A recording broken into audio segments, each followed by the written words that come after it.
ఓం విఘ్నేశ్వరాయ నమః. సంపూర్ణ రామాయణము బాలకాండ 2వ అధ్యాయము.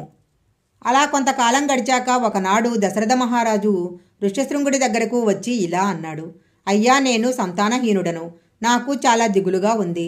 నాకు సంతానం కలగకుండా ఏ పాపము ప్రతిబంధకంగా నిలబడుతుందో ఆ పాపాన్ని పరిహరించుకోవటానికి వేదము చేత నిర్ణయింపబడిన అశ్వమేధ యాగాన్ని మీరు నాతో చేయించాలి అని అతని కాళ్ళు పట్టుకుని ప్రార్థించాడు. అప్పుడు ఋష్యశృంగుడు ఇలా అన్నాడు. యాగం చెయ్యాలనే కోరిక నీకు ఎప్పుడైతే కలిగిందో ఆనాడే నీకు మంచి జరగటం మొదలయ్యింది. యాగం చెయ్యాలనే కావున నీకు సూర్యులు లోకము చేత కీర్తించబడే 4 కుమారులు కలుగుతారు అని ఆశీర్వదించాడు. చైత్రమాసంలో చిత్రా నక్షత్రంలో వచ్చే పౌర్ణమి నాడు యాగస్వాన్ని తీసుకొచ్చి ఒక స్తంభానికి కట్టి దానికి ప్రోక్షణ, స్నాపన, విమోచన చేశారు. ఇంకా కొన్ని ఇతరమైన క్రతువులు చేశాక ఆ యాగస్వాన్ని విడిచిపెట్టారు. అది అలా ఒక 12 నెలలు తిరుగుతుంది. దాని వెనకాల మహాసూరులైన వాళ్ళు వెళ్తారు. ఆ అశ్వం తిరిగి వచ్చే లోపు, అంటే పాల్గొన మాసంలో వచ్చే అమావాస్యకు రాజు యాగశాల ప్రవేశం చెయ్యాలి.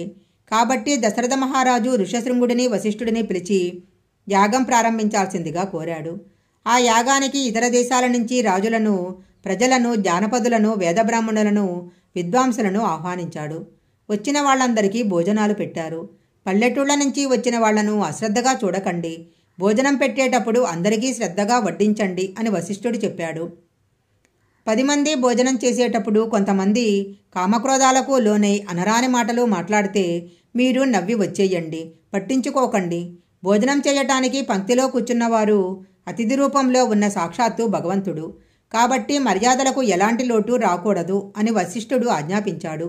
అలాగే జనక మహారాజు, కాశీరాజు, రోమపాదరాజు, కైకేయరాజును పిలవటానికి ఎవరినో కాకుండా స్వయంగా మంత్రులనే వెళ్ళమని చెప్పి అందరికీ విడిది ఏర్పాటు చేయండి అని ఆదేశించాడు. అలా వచ్చిన వాళ్ళందరికీ భోజనాలు పెడుతున్నారు. అక్కడికి వచ్చిన వాళ్లలో వృద్ధులు, వ్యాధిగ్రస్తులు, స్త్రీలు, చిన్న పిల్లలు ఉన్నారు. భోజనం చేస్తున్నప్పుడు వాళ్ళంతా ఆహా, భోజనాలు ఏం రుచిగా ఉన్నాయి అని అంటున్నారు.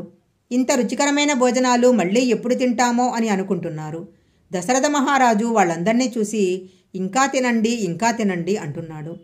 వచ్చిన వాళ్ళందరికీ ధనము, వస్త్రాలు దానం చేశాడు దశరథుడు. ఆహా, ఎంత చక్కని భోజనం పెట్టావు, ఎంత గొప్ప వస్త్రాలు ఇచ్చావు, నీ కోరిక తీరి నీకు సుపుత్రులు కలిగి నీ వంశము వర్ధిల్లుతుంది అని ఆశీర్వదించి వెళ్ళారు. ఆ యాగశాలను చాలా అద్భుతంగా నిర్మించారు. యాగశాలలో 21 యువస్తంభాలను పాతారు. మారేడు కర్రలతో చేసినవి 6, మోదుగు కర్రలతో చేసినవి 6, చండ్రకర్రలతో చేసినవి 6, దేవదారు కర్రలతో చేసినవి మరియు శ్లేషాత్మక కర్రతో చేసినది 1 ఉంది. దశరథుడు శుక్ల యజుర్వేదానికి చెందినవాడు కాబట్టి దానికి అనుగుణంగా యాగశాల నిర్మించారు. ఎంతో శాస్త్రోక్తంగా యాగం జరుగుతుంది. చివరిలో యాగస్వాన్ని తీసుకొచ్చి యావస్తంభానికి కట్టారు.